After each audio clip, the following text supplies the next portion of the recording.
Outro semana acaba de uma reunião pública para o que trata supletorbegroting, que é pressuposto supletório,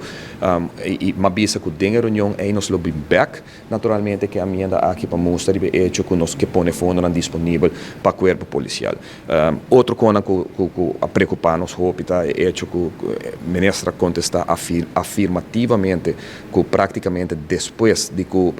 agente policial acaba sua upleiding na escola, não tem training para tomar lugar com arma, que vem mais pouco de a oportunidade de capacitar na mesa, de saber quando usa uma arma depois quando acaba na opleiding.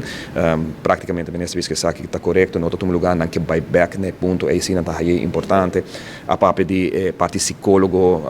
que não tem psicólogo tem den corpo policial no momento que não se parte de drug test, que a ministra também está aí uma ideia simpática, me está estranho, porque está de uma moção com a imensa firma. E vai de acordo com ele, e SPA também está de acordo. Tem caso aqui com teste de droga, e nós sabemos que nós começamos a nos meses. Lá nos dá um exemplo,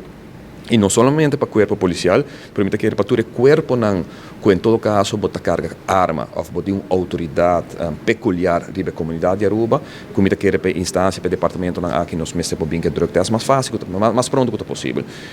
E assim, me digo que você tem uma quantidade de coisas que toch ao ainda, está lá nos preocupar, sobre botar parte de um corpo policial, mas não sabia que não está ainda training devido, depois que nós saímos para opleiding, não está ainda apoio psicológico que nós temos, nós não podemos garantir teste, que você nós bisa que isso não está subicar, é que tem uma autoridade peculiar, não está hora de teste, e fundo não me se hora por então nós não podemos discutir mais se fundo está onde bottleneck da maneira que apresentar, eu me quero outro semana nos turco afirma moção por naturalmente pôr de maneira de ação para trás em nossas palavras.